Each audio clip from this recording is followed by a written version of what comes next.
This is Pastime Viewpoints, and this is Thursday Night Impact. Now, you might be asking yourself, you don't sound Aussie. That's because I'm not. This is Jeff, and I've got Gil here. The Americans have taken over tonight. Gil, how do you feel about this? Oh, it's the first time I think you and I have ever actually done a podcast together. I think, It's a solo one, yes. yes, in fact, you might say, well, not many people will get this, but this is kind of a coalition reunion right here. Exactly. We're talking wrestling. We're talking wrestling revealed, the old school wrestling revealed, which none of our people will probably know except JB. Right. God. Unless D listens. And then D's just going to hate us even more.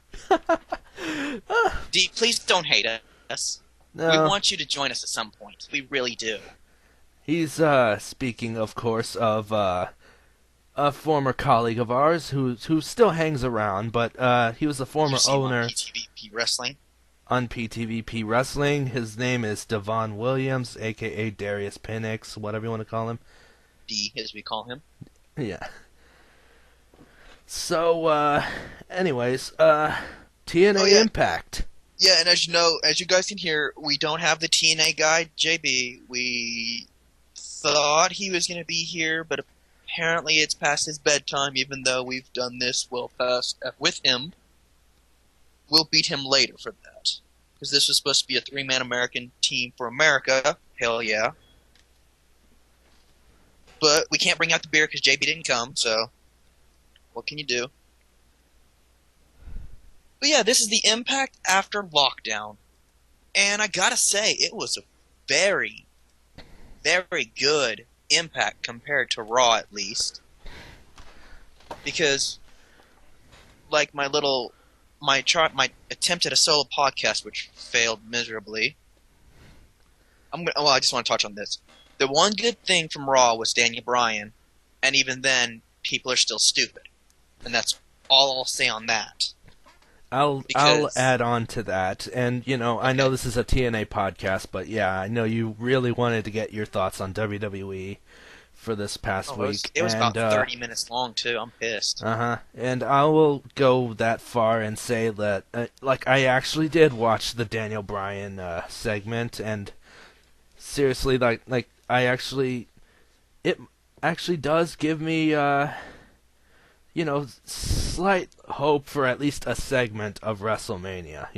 There might be one good thing coming out of it. Maybe. It's a good thing, but in the long run, it's not going to be what people want. I can picture that. But like we said, this is TNA Impact, so we're going to get right into this.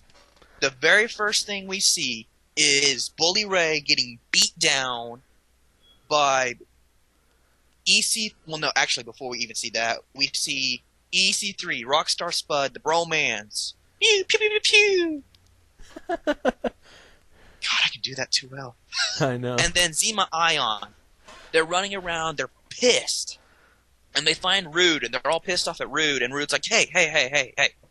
Don't be mad at me. Be mad at the insurance policy, Bully Ray. And then they go beat up Bully Ray. And it's a pretty good beatdown between them all.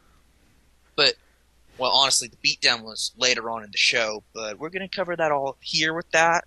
I like what it did.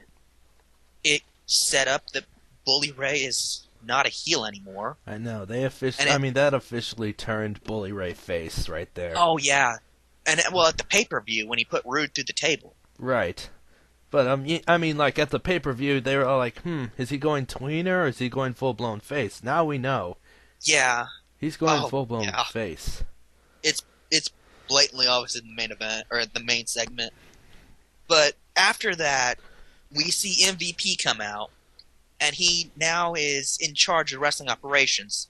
And he talks about the whole goal he has now. And he sets up all these things and all that, but then we get Magnus who comes out. Magnus is like, blah, blah, blah, I'm the champion. Here's my insurance policy. And it brings out Abyss. And for some reason, he has a mask on. A new mask, and he has a new cape, and I have to say, not a cape, a coat. The coat and the mask are actually pretty awesome. It really is. I honestly have no clue why they didn't put the mask on him at Lockdown, because it would have been an even better sight to see. I agree there. I actually think that they probably should have actually put the mask in the new outfit, I guess you can say, on him Well, during... he still has this same little Abyss jumpsuit right thing, but it just it feels like we got cheated out of the pay-per-view. Yeah, I mean the shock factor might have been or better. In other words, Yeah, like if you because like imagine like say Mike Tenay and Taz, like if this is a brand new mask and everything, you're like, wait a second, who's that? Is that who oh I no, think it is? You know? it's painfully obvious. Oh, okay. It's more obvious than Willow. Well, yeah, you might be right there. Yeah. Because you can see, I mean, you still see his tattoo, you see the gap teeth. Yeah. I really loved the design of this mask. It's just got that it's got a little extra on it with some paint. Mm-hmm. It's just really awesome. Everyone, you need to go check out this mask. They haven't updated his page or his profile on Impact, which is kind of bad because they've got Willow and Jeff Hardy on there, but whatever. But the main thing we get from all this is next week it's Magnus versus Samoa Joe in a rematch, 1-on-1 for the World Heavyweight title. And of course, in this whole segment, MVP brings out Samoa Joe and says, hey, you got some unfinished business with Abyss, so you're going to get a match with him next. So the first match of the night is Samoa Joe versus Abyss. Really good match, and the end, I mean, it's a good back and forth, even though Joe's still suffering the effects of, well, not Alice, Janice from the Sunday before. Right. And the ending comes when Abyss goes out to the ring, outside of the ring, brings in Janice, and then we see EY come in and drop kick Abyss for the disqualification. And I mean, we said this on Sunday night that it was a very good thing that they put EY in there. Yeah, you know, to continue this. Yeah, in fact, you know, in a way, this actually kind of refreshes the feud between Abyss and EY now. Well, this just is a breath of fresh air for Eric Young in general. Yeah, that is true, and he's serious. He's not goofy. He's not running around making jokes. He is serious. He's just dead set. He's got a goal. And him and Joe had this segment where Joe was running around trying to find him. He's like, look, you don't get in my business. And Eric Young's like, no, Abyss is my business. I created this monster. I have to deal with them. And right. I will be at ringside next week. Apparently he's going to be handcuffed to the monster. Oh. And yeah, I think that would actually, you know, that should be interesting. Not only does it keep Eric Young, EY, relevant, you know, it's really featuring him prominently on the show. And, you know, that can only be good because, in all honesty, Eric Young is, like, one of the most underrated talents in TNA. Oh, my God. Yeah. And, I mean, of course, I'm one of the high ones on Eric Young because all the way back in World Elite, I was begging them to put the world title on Eric Young back in World Elite. I was just, please, guys, please, this man deserves it. Right. And then they play him back down to the stupid. Stupid works, but man, this serious Eric Young, even with the beard, all the scraggly hair, it still works. Right. Oh, I was gonna note one thing that I, you know, another thing that, you know, kind of worked with this Eric Young causing a disqualification is, you know, at this point, Abyss has just come back, and Joe is on a roll right now. Neither of these guys could afford to lose. Oh, yeah, of course. You know, so in a way, having Eric Young coming out and doing this drop kick on Abyss, causing the DQ, it makes sure that nobody looks bad in this. Yeah, and it sets up all these bigger things for the future. And I know we didn't have anything on PTVP or Pastime Viewpoint Wrestling this week because I'm a lazy bastard, so I didn't put a chat up. But I was in another chat with Wrestling Revealed. Check them out. They're the guy who runs that's friends of ours, but be sure to stick with us too. Of course. But we were chatting on there, and I said I was kind of talking. I'm like, you know, this could lead to Eric Young versus Magnus for the world title. because Abyss is Magnus's insurance policy, so it would assume that possibly in the future we could see this. Yeah, you got a point there, and I guarantee you, I would my eyes would be glued to the TV set. Oh my god, yes. To see this happen, to see and you know he will put on a great match when. Of course. Let's see, it was when TNA was still doing their pay-per-views all on pay-per-view. They had the All X Division 1 when Eric Young was acting all goofy. Uh-huh. It was some sort of tag team match that I think he tag teamed with Shark Boy. But that was the one time in the longest time we had actually seen the serious side of Eric Young. There was no goofiness, it was just pure X Division talent. That is true. I want to see more of that. I really do. Mm-hmm. And I hope we see it soon. Indeed, and I agree. And it's like I said earlier in this podcast, I think, and I'm sure you agree, that EY is incredibly underrated, and yes. a good example is last month, the Monsters Ball match between him and Abyss. Yeah. Seriously, that was that just showed not even a fraction of what EY can do, but still, even that was pretty darn good. Yeah, go back. I mean, seriously, people, go back and even look at his stuff from World Elite when he was. Let's see, was he using a pile driver as a finisher, or was it It might have been a pile driver he used as a finisher back then. At that point, when he was a heel, okay, in World Elite, but it was some high impact move on the head that he had as a finisher. Right. But I mean, go look at his stuff in World Elite, and you're gonna ask yourself, why'd they make this guy a goof? Although, granted, it's probably the Santino Marella thing where he's just that good that he can make himself look bad. Right. But honestly, it's a waste of talent. Yeah, I agree. I agree but completely. I think we've drooled enough over EY. It's time to drool over some knockouts. Oh, indeed. We've got a brand new knockout in TNA called Brittany. She's from the Florida area, and her first match, bless her soul, was against Gail Kim, coming off her loss against Madison Rain. True that. Brittany got her ass beat a little bit, but still got the win thanks to Lady Tapa accidentally knocking Gail Kim. And then we see this stuff that's been building up between Gail and Lady Tapa for the longest time. Gail's pissed off, and Tapa starts just laying her out. And Dee was actually saying that Tapa's now face, but I wanted to say, let's not be too quick on this. This could just be the start of all this. But what do you think, Gil? Well,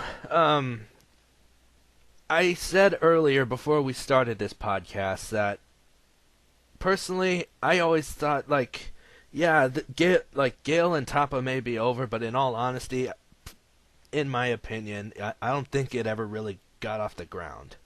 Yeah, it was never explored as far as it could go. Exactly. Even when she was champion, it wasn't. In fact, it seemed like in her matches, Tapa was just there. She rarely did any actual interference. Yeah, and when she did, it didn't really seem necessary in the long run. Exactly.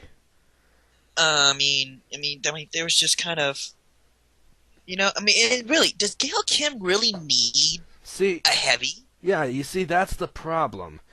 The Gail Kim is arguably, note I said arguably, the best female wrestler on the planet right now. At least according to reports and, Wrestling Observer newsletters and all that stuff. With, those end-of-the-year awards and stuff. Yeah. And, with a reputation like that, do you really need, even as a heel, if you're that good, do you really need someone like Lady Tapa backing you up? Can you really take it seriously? Yeah, I know we said we weren't going to talk about WWE either, but it's kind of like AJ Lee and Tamina Snuka. Why? I know. That makes a little more sense. In the sense it's WWE, so it makes sense. Right. But of course, TNA is because more wrestling oriented, where yeah, I mean WWE does all this, but and they've oh my god, they've ooh, well, oh, what they've done with the Diva division over there, it's just it's yeah. Let's. I mean, if we could I do mean, we could do a whole podcast on what's wrong with that. it's a whole podcast we do for everything. Yeah. Like I said, I did a 30-minute one by myself Mhm. that will never make it because of goddamn bad quality. Well, But now I know you were at work, mhm. but I know at some point you had this weird erection that came out of nowhere, and let me tell you why.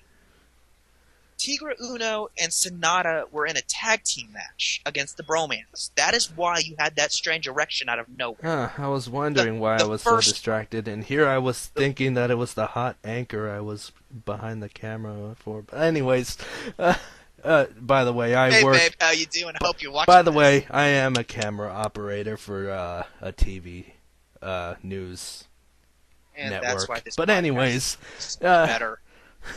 Hi Adam. Hey Adam, how you doing?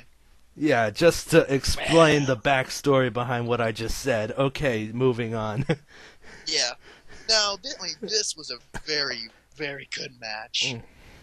And the Bromance, they got their asses kicked by these two. I mean, Sonata got the win off the top rope. But I mean, and actually the nice thing was the video package before with Sonata and the Great Muta, and they were actually speaking in Japanese, and they had all the subtitles. Oh, nice. And the Great Muta's pretty much just like, dude. I mean, he didn't say dude, but Right. he's saying, you're representing Wrestling One. Don't let us down. And Sonata's like, I won't. Right. I'm really loving this. These two are incredible. The finish near the end was amazing. Mm-hmm. And on that chat that I was talking about, there was a guy who said he was making a comment about there being more talk than wrestling, and he was abruptly told to shut up. Yeah. But this was a good match, and when you get those Wrestling One guys in there, it's gonna be elevated to a new level now because Right. they're allowed to actually bring in their style. Exactly, and that's what's They're so not great held about back. it. Mm-hmm. Which is what we saw with Tiger Ono at Lockdown with Manic. I mean, Right, and we can only hope for the best in the future. See, that's the whole plus side to TNA right now. You know, I know we're probably gonna be doing this for a while, but I'm gonna make a WWE comparison here. WWE, they sign a wrestler, they immediately send them down to developmental. They want them to learn their style. Sami Zayn. Yes. Oh no, I was just saying a name. Yeah. Okay. He's been told to Exactly. tone down his crap. Exactly. But I mean, well, hell. Whereas, well, I'm sorry, but in TNA, yeah, they sign these wrestlers and they bring them in and tell them to use their own style.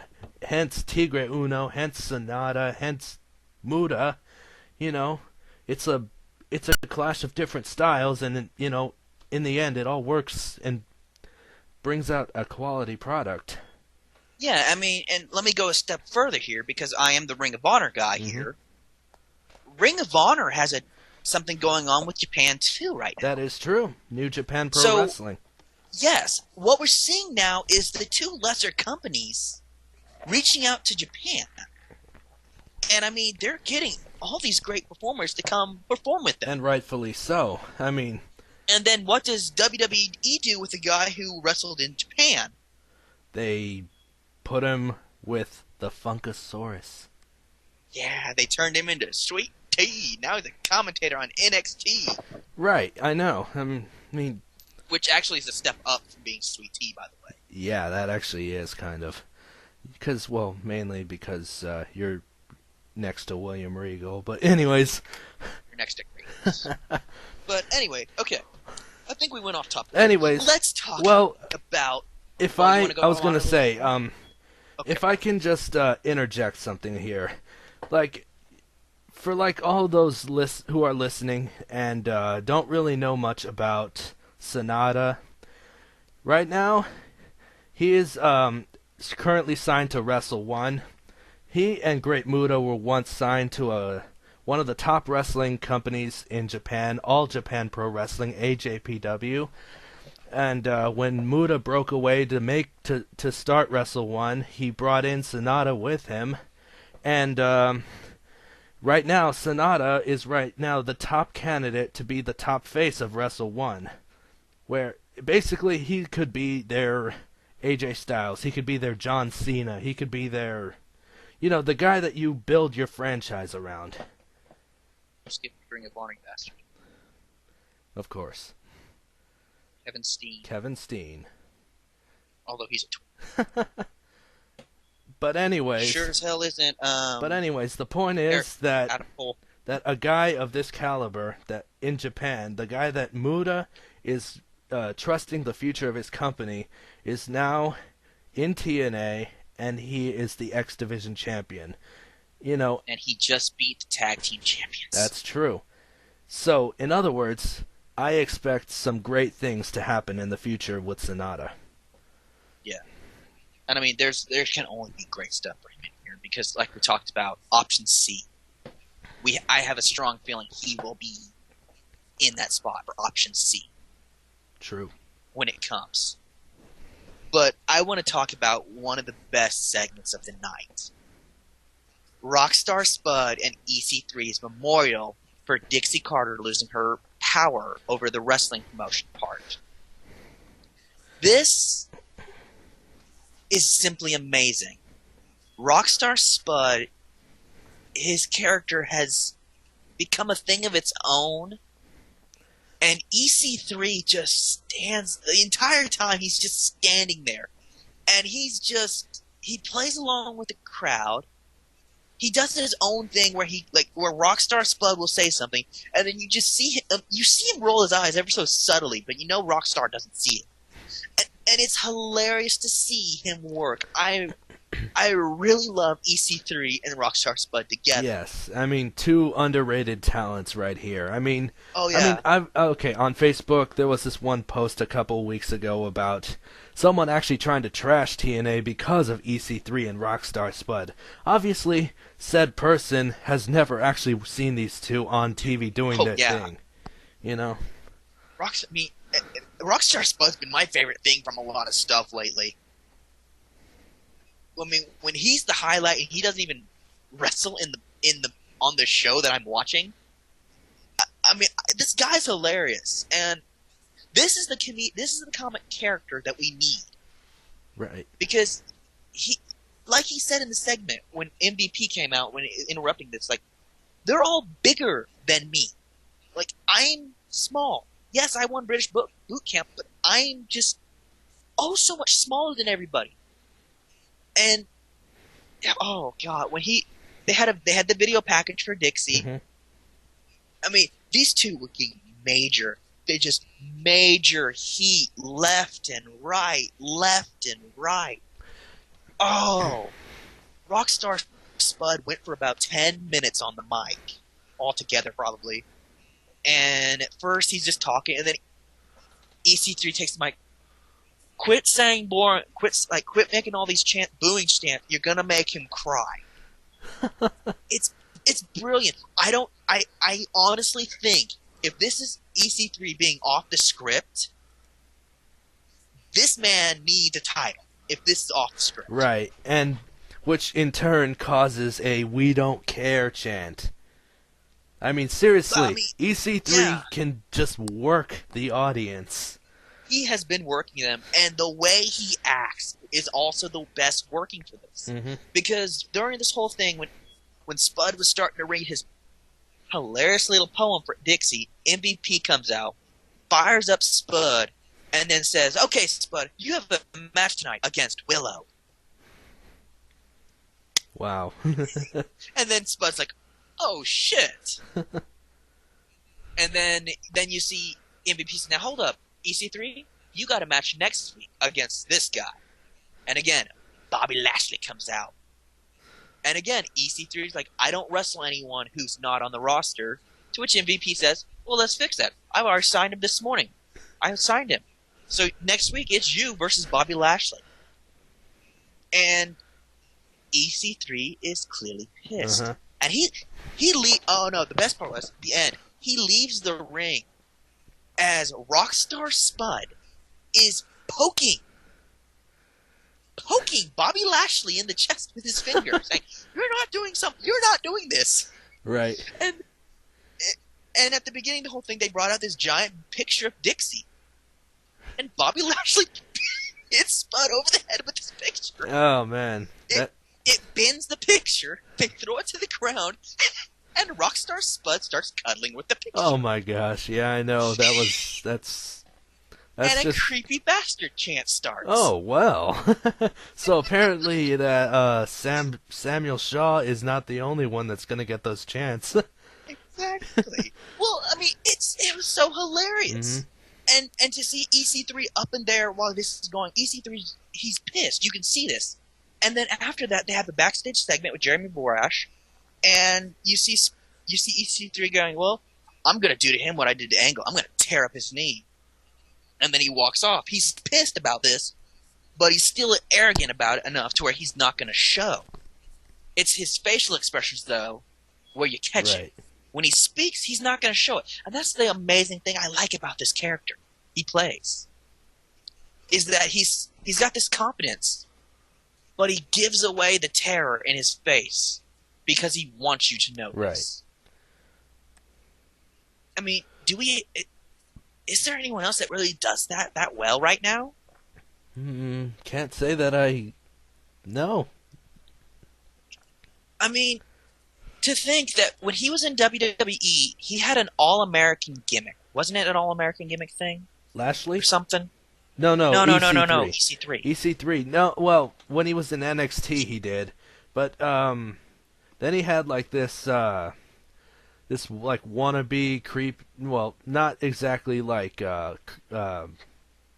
Fandango, like that. But he had like this little gimmick where he was with that one WWE diva Maxine. It was kind of like I think they were trying to go for like an Edge and Lita sort of thing, only not as it failed, and I think it's the out of touchness of WWE at this point. They're not letting the wrestlers be the characters they want, so they're not connecting. Right. I feel that he has a lot more freedom with this character. Right. In fact, I'll even go as far as to say that I'm willing to bet that like a lot of the stuff that EC3 has done is probably his own stuff. You know, like they just gave him a name and they said work with it. They gave him the Carter name and said, go do what you want. Exactly. Because do you really need any sort of gimmick, a for sure gimmick, when you have that Carter last name and you had Dixie running it all at the time? The name alone got him heel heat. He has since turned this into an even bigger character than before. Right. And I mean, next week is going to be kind of awesome. It's going to be great to see Bobby Lashley and him go one-on-one, because we're going to see if he'll lose his undefeated streak or not. I'll say this before we move on, about EC3. I mean, before he debuted, I mean, let's make an example here. I'm willing to bet that not many people thought this guy was going to succeed at all. I mean, heck, when the first vignette or video aired, they were like, who the hell is this Ethan guy? You know, and then, you know, No DQ turned it into one huge joke, you know? Like, oh, Ethan. There's still the joke going on today at No DQ. They're having actually, Saturday is TNA day for No DQ. Good to know. But they post nothing but TNA all day, and if they don't, it's ground for banishment. So it's just going to be a bunch of memes, more than likely, with Zeb, Jack Swagger, and Antonio Cesaro, with Ethan's face put over the other guys' faces with "We the Ethans." See, the thing is, I think that joke has already sailed, and I think it sailed months ago. But everything at No DQ sailed months ago. Yeah. But I mean, now this was a little while ago, but I did talk about Spud being called a creepy bastard. Right. Which, if we'd have stopped there, it'd have been a perfect segue into our next match: Samuel Shaw versus Anderson in a street fight. And the interesting thing was, before the match, the camera guy caught Shaw backstage talking to Christy Hemme. And he was telling her, "Thank you for all that you did last on Sunday to help me win the match. I want you to follow me out to the ring tonight and watch me destroy Anderson this week." And then he catches the camera guy, and he's like, "Dude, why are you creeping on me?" Goes after him, and that's the last you see of it. And then we go to commercial, we go back to the entrance, and Samuel Shaw comes out, and then you see him kind of waving. He's like, "Come on, come on." And then you see him go back, and Mike Tenay and Taz play this off amazingly. They make it sound like he's actually going to drag out Christy. But instead, we get the next evolution of head. Because it's body, torso, arms. Oh, right. Christy Hemme. With the pinkish red hair wig on. And like I was telling you before we started this, it was great. I, honest to God, hope he brings this to every match now. Right now. And, you know... It adds an extra creepiness to the factor. Exactly. It gives the crowd even more reason to chant creepy bastard. Right. It's perfect. And, yeah. Now, he did get his ass kicked today by Anderson, but I feel like he could take the loss at this that point. I would say yes, especially after winning at Lockdown. Yeah. Because this was just a little rematch. It wasn't too long.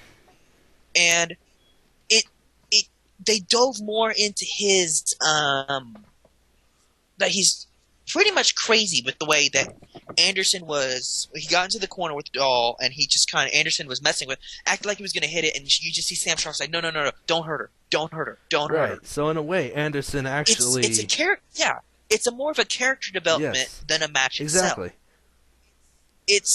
You're seeing a deranged lunatic's wildest fantasies.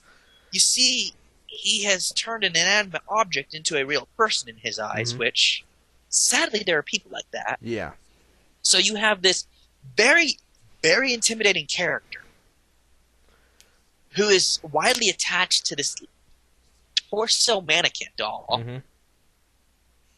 And I can't wait to see where this goes next. I mean, I hope that this gets nothing but better. I mean, just from Lockdown, I mean, just the build-up from build up Lockdown. and the character. Every time I see him, I feel like I'm watching like a creepy stalker film or something, you know?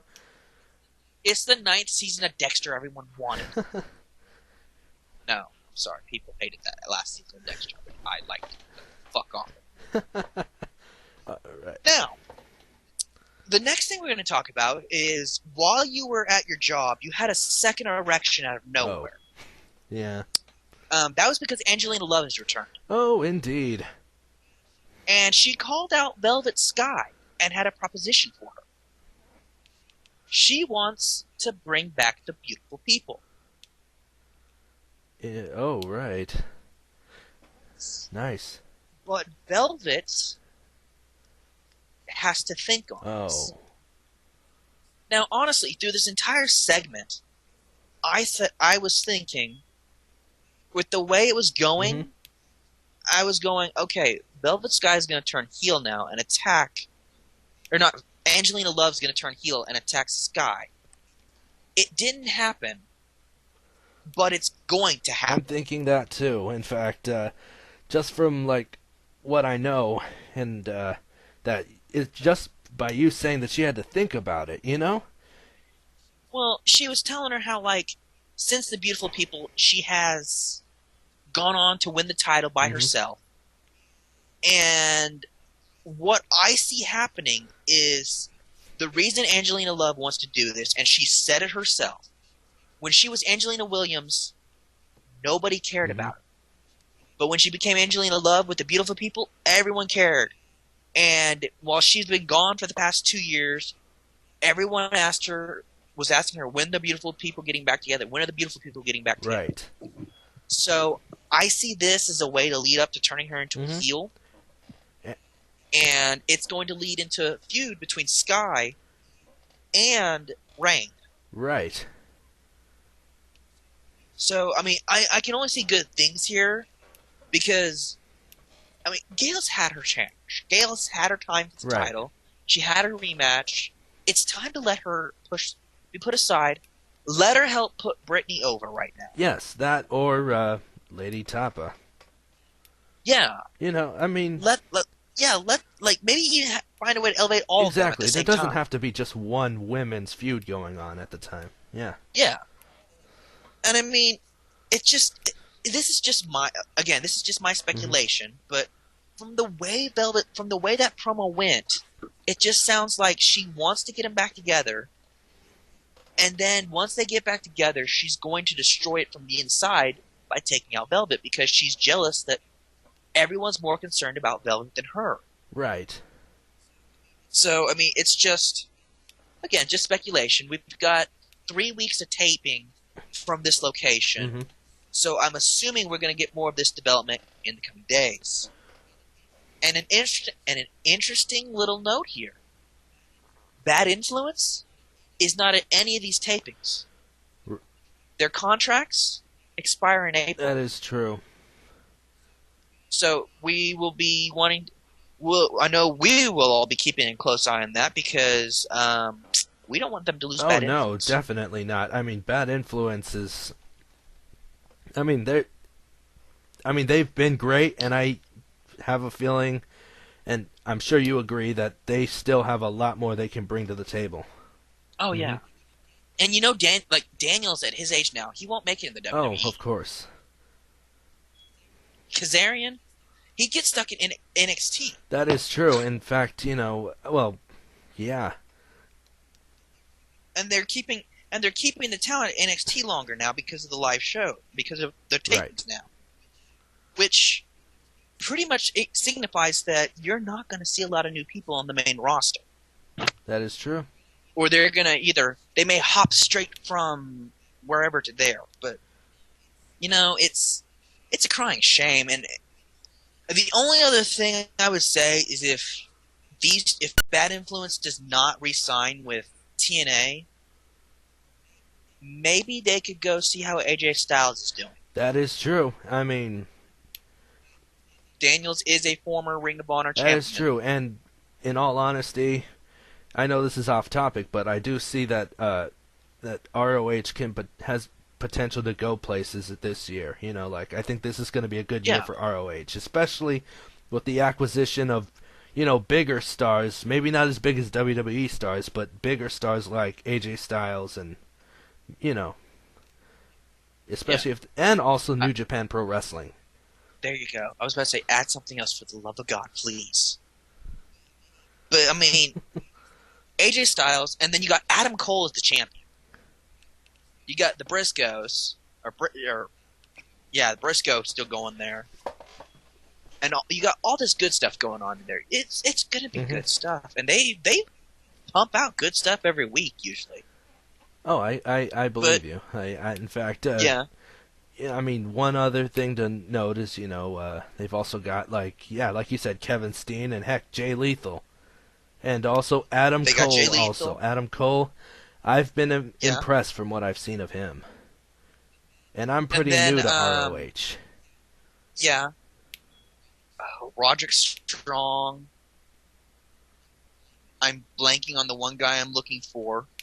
Maria. He's with Maria in real life. They're getting married, or they're married. Right. I know who you're talking about. I just can't remember the name. But anyways, I think we're getting off topic. I feel so bad about not remembering the name. It's late. Yeah. But okay. It is late. So let's talk about our nightmares, because Rockstar Spud versus Willow. Right. And go on. The entrance for Willow is an LSD acid trip. Sounds about right. Let me put it this way: it's the entrance that Jeff Hardy has always wanted. And he comes out pretty much how he did when he faced Sting for the world title. Right. He was stumbling everywhere, running his head across the guardrail, and acting like he found a drug bag and consumed all the drugs, and then drank a gallon of heroin. Right. And then took acid and mushrooms. I'm surprised he's even standing at that point. No. Hardy can handle this. But, I mean, if you heard our podcast over lockdown, We literally you'll know trashed that the Willow yes. thing. And I have to say, after tonight, I will retract some of what I said for now, because they actually said on the program that this is Jeff Hardy's alter ego. Why they didn't say this on lockdown instead of just nudge, nudge, wink, wink. Right. And I mean, for him, he came out with that jacket on, and then he takes the jacket off to reveal the Jeff Hardy brand T-shirt with the website on the back. But again, it's an alter ego. They still haven't really explained why he's allowed this alter ego to come out. But from what we have seen tonight is this is a Hardy that is much more darker. He will do anything really to win. Right. And to get the DQ on Rockstar Spud, one, there's no reason. Right. And then to see him twist to fate the ref, and then at the end where he just destroys Spud's knee with that chair, and then on top of the ladder. And the entire time, the TNA and Taz, they're talking about how Spud was the person who cost Hardy the match, as if this is somewhat Spud's fault for bringing out this alter ego of Hardy. And they're talking about how much more crazier he is than normal Hardy. Now, you remember when Jeff Hardy went heel that one time, right? Yes, that's right. I remember... You remember how that sucked, Yes, right? I remember an entire rant by a certain individual on a certain wrestling website that just completely took over the whole place. Yeah.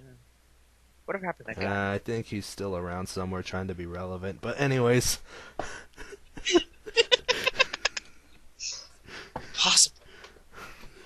Possibly he went on to greatness. Maybe he's hosting something right now. Who knows? Who knows? But no. I mean, and the announcers even said this is a kind of an evolution of the Hardy character, and this is what I actually wanted. Now, if it sticks, that's still to be seen. But at the moment, I am again intrigued with the character. He hasn't really said a lot. He had a little backstage segment when JB was looking for Bully to talk to him, where he just kind of said his little quote thing: "We love, we hate, we blah in Willow's way." Right. And that was about it. And then they just had a bunch of... And then throughout the show... actually, during the Sam Shaw segment before the match, when he was chasing after the ref and he walked off, it actually moved up into the rafters, and there was Willow right there, watching this whole thing. And you saw him walk away. They had a few little things with Willow throughout there, which I found interesting, which... It didn't make a lot of sense, but I guess they're just showing it this more crazier side of Hardy. Yeah, exactly. Now. I think that's the whole point. I think that this is not supposed to be sane at all. It's supposed to be random, yeah. You know? Yeah, this is a very random one. And I mean, it works now, but with him hopefully cleaned up from all his drugs, it makes it seem like he should get checked at some airport. Right. But I mean, again, though, I am again interested in this character to see where it Yes, goes. and I will. It just the execution from Sunday night was piss Right. poor. And, I will say this, and you can. I mean, listeners can agree or disagree, but We don't give a Jeff damn. Hardy does not have a character. Willow is more of a character than Jeff Hardy has ever had in his whole career. Yeah, So I am actually interested now. yeah, because even when he was the charismatic enigma, he's still Jeff Exactly. Hardy. I mean, I mean, he's not he's no he's Kurt not Angle. known for wrestling. He's not known for his promos. He's just known for jumping off ladders.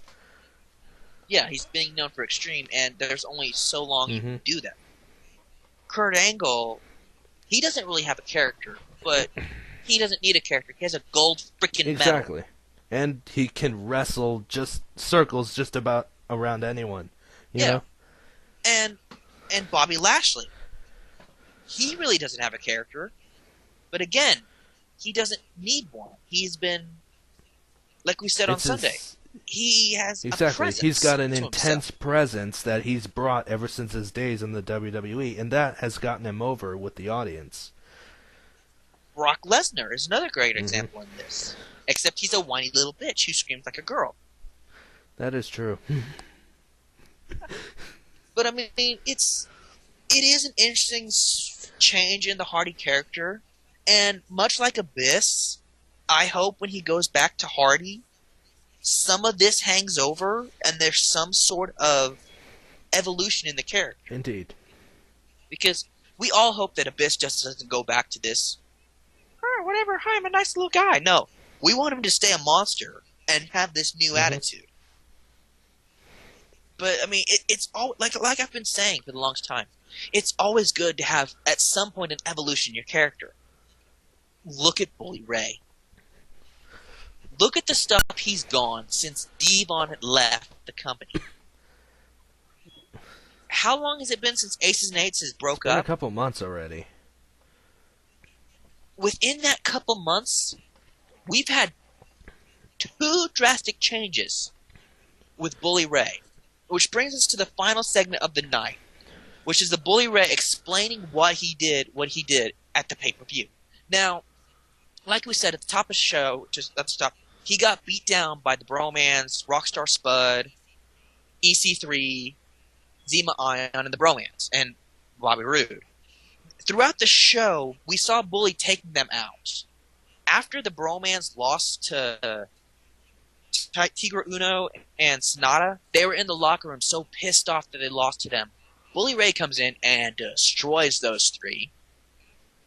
After the whole little thing with Bobby Lashley and EC3, after JB talks to him, Bully Ray attacks EC3 at that point. There was no reason for him to attack Spud because, well, he was facing Willow. But you see Bully Ray come out, and he gets on the mic, and this is a completely different Bully Ray from this dark, I will set you on fire and pile drive your pregnant So wife. in a way, he went from being like a demon to being a saint. He's a fucking face now. And the crowd loved him. He just kind of explains that what happened was the casket match against Anderson. He's like, when your life flashes before your eyes, that's what happened when Anderson mic checked me into that casket. And I realized what I was doing, and I realized I need to have a change. And he called out Bobby Roode, and he said, the reason I cost you the match is because I didn't want you to gain control of the company. Because I didn't want you to become another Dixie Carter. In it for yourself and all this. So then these two start wrestling, and you see the old school Bully Ray where he does the whole, like, crotch stuff and then the elbow. The crowd is loving it. Right. He is instantly over as a face. Yeah. Man. And he does this whole 1, 2, 3, get the tables. The crowd is ecstatic. Right. and we see him get the table, and Bobby Roode, it looks like he's gonna get the upper hand, but he doesn't. Bully Ray puts him through the table, and we all leave happy for the show. But we have a face Bully Mm-hmm. Ray, an insane Jeff Hardy, and by the way, after all this stuff with Willow, Willow was leaving. He was on the ramp, but Bully Ray's music starts, and these two have they look at Mm-hmm. each other, and there's just this brief stare, and then Hardy just remembers he's on acid and walks away. Right. So I don't know if that's hinting at anything or what, but it's going to be Right. interesting. But to say the least, the crowd was really hyped on this. They are behind everything. It's an A-plus Exactly. show. And I will say this. The fans wanted change. They kept saying, we don't want the status quo in TNA. Well, guess what? TNA is delivered. Yeah, it's a Mhm. great turnaround from just a couple of months ago, even with Mhm. Aces and Eights. At Aces and Eights point, it was feeling stale and repetitive. And then you see the breakup of Aces and Eights. You see an even more intimidating Bully Ray, a great feud between him and Anderson. The start of Sam Shaw. The final end of Joseph Parks. That is true. The introduction of Wrestling 1, Magnus taking over, the return of MVP, or not the return, the debut of Mhm. MVP. And the Wolves. I mean, and the Wolves. Yeah, and see, that's an interesting thing. The Wolves weren't on the show. Hmm. But, I mean, there was a lot of stuff. There was a lot of people Right. not on the show, but honestly, there was no reason for that. Exactly. There was enough in this show to build up what they Yeah. needed to do. Like Dee was saying in the chat, this is the show after the pay-per-view, where they tie up loose ends from the pay-per-view, and that's what they did. There was a guy who was upset with how little wrestling there was in this, but yet said there was more wrestling on Raw. That's funny. I watched all 3 hours of Raw. Daniel Bryan's Yes movement went about 20 minutes. Mhm. The opening segment between that had John Cena and Hulk Hogan went about, you guessed it, 20 minutes. That's 40 right there. The first match with John Cena and what's his name? Yeah. Harper? Yeah, Harper. Ended with a roll-up. That was like probably 15 Right. minutes or so. The tag team main event. Yeah, the tag team main event. The Shield had a Mhm. match. But, I mean, honestly, Okay. in that 3 hours, it still feels dragged out. Right. And There's a dull. difference between the wrestling that took place on Impact and the wrestling that took place on Raw. A good Yeah. And a even good the portion segments. of it on Raw felt empty.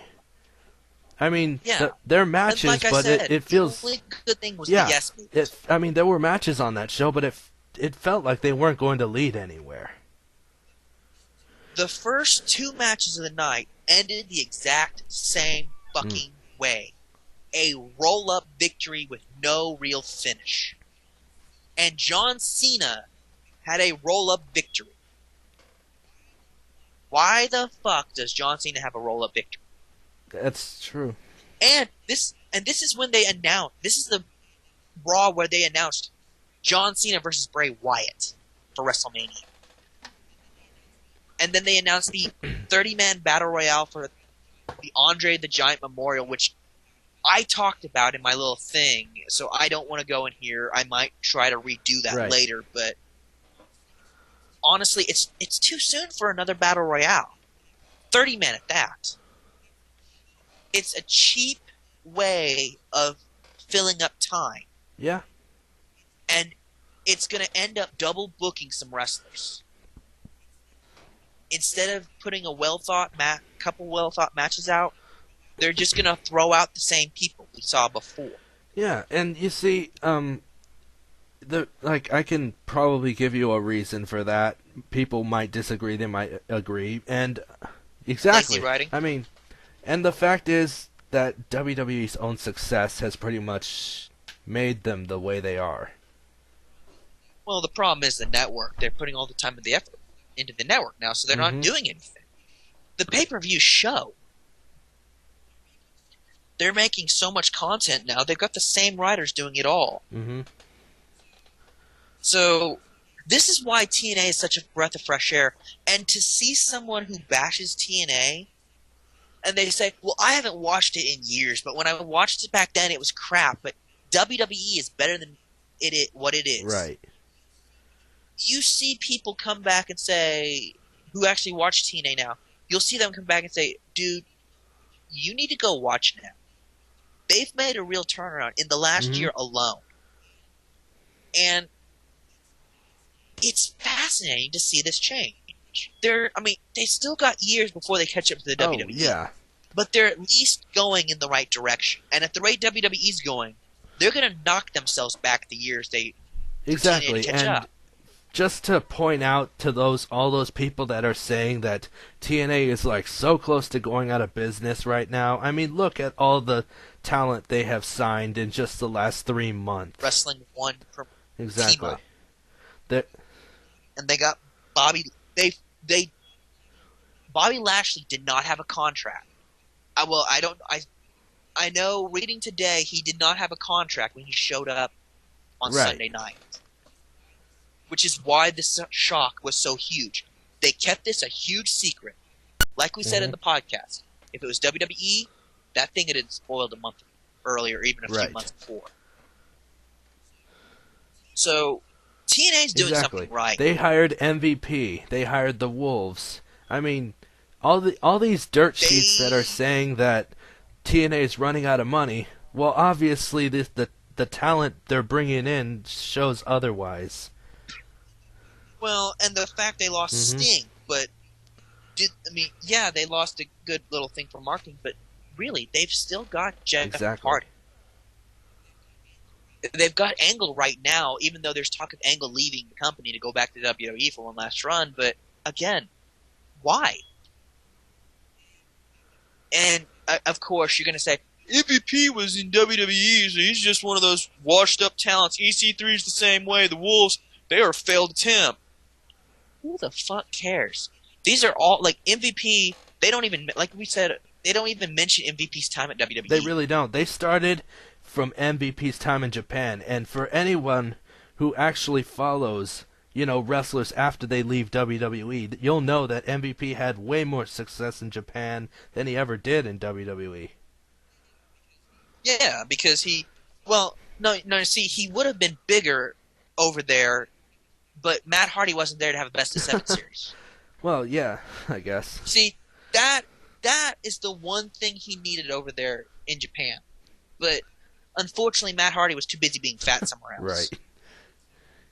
In TNA at the time. Okay, we'll go there. We'll go. We'll do that.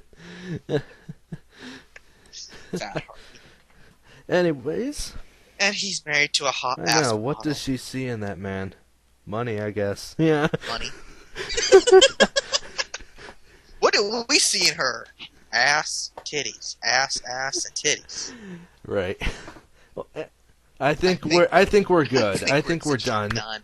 Final thoughts on Okay. Impact. Final thoughts, and I'm looking forward to the future right now. I mean, TNA since Bound for Glory has pretty much hit the reset button. They've you say TNA is using all these old washed up people. Guess what? Hogan's gone, Sting is gone, and Jeff Jarrett's gone. And AJ Styles is gone. Even he's not an old guy, but you know what?